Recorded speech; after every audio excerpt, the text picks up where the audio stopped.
It is a time right now to be reinventing yourselves, of course, setting new goals. But what are some of your New Year's resolutions for 2016? Well, we hit the streets to find out. My goals for 2016, personal goals, are basically to increase tourism in South Africa.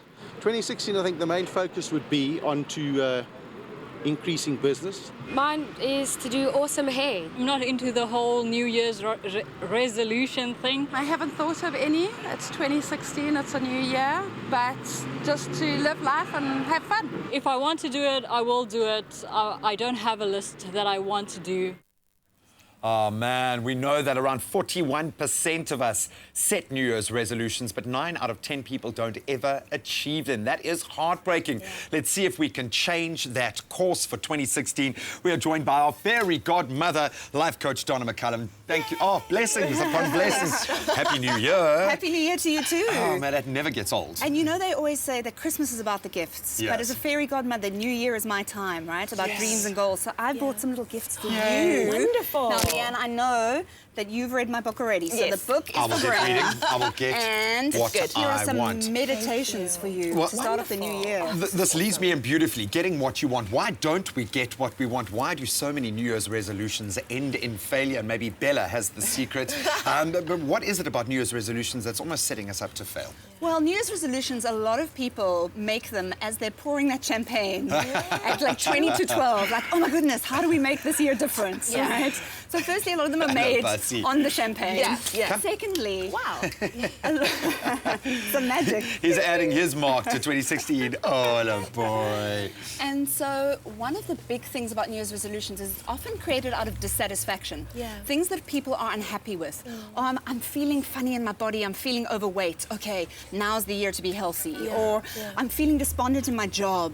Okay, let me change my job this year. That's the New Year's resolution.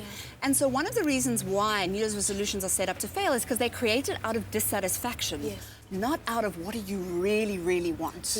And in my work as a fairy godmother, that's what I help people get clear on. What do you really want? Not out of a place of, oh, I'm fed up with this. Fear or negativity. Exactly, but out of a place of like real wishful thinking. But it is good to have direction and it's good to have goals. Why is it so important that we have goals, especially for the new year? Absolutely, it's important to have goals because they give you a sense of direction. It's like, where am I going to? And if you don't have dreams and goals, you're not waking up in the morning having that like, okay, this is where I'm going. So here are my 5 tips on what you need to do to make your dreams and goals come true in 2016. We're ready. So tip number 1 is to reflect back on the year that's just passed. So reflect back on 2015. And I get people who do work with me to write down 2 questions. Number 1, what were your successes in 2015? And reflect on those and don't stop writing until you've got at least 10. I like that. Okay? I like that, Because most people will tell you what didn't work, and that's the second question. We don't take the time, What didn't work in 2015? But most people, when you say, what were your successes? Like, what were your successes, Graham? Or what were your successes, leigh-anne? Most people are like, they focus on the negative stuff. Exactly. We're so prone to focusing on the negative. Absolutely. So tip number 2 is that once you've done this reflection, you then do some wishful thinking. And this is my favorite part. Now, this is the part where you pretend you were 5 years old. Remember when you were 5 years old and people said to you... limitation. Yeah, exactly. Wow. You, like, what do you want to be when you grow up? And you were like, I can be anything, right? So go into nature, right? Get yourself a piece of paper, a pen, a journal, go into nature and sit down and relax. Go to the beach, this beautiful beach that we have here. On the mountain. Yeah, on the mountain, exactly, just behind us, and start writing. If you could have anything for your life, what would you have? If you could be anything, if you could do anything, what would your perfect day look like? And allow yourself to go big. You know that little inner voice? You know that voice that chitter-chatters and says, don't be ridiculous, you can't do that, you can't have that, you're too old, you're too young, you're not smart enough, you're not rich enough, all of those thoughts. Ignore that. As it comes up, just keep ignoring it and keep writing down all those wishful thoughts.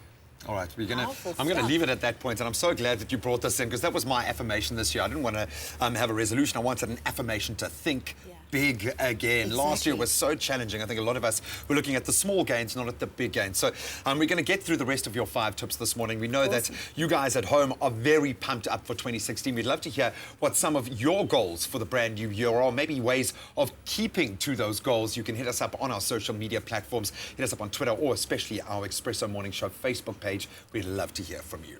Exactly. Well, we've got so much more coming up on your Feel Good Breakfast Show. What is up next?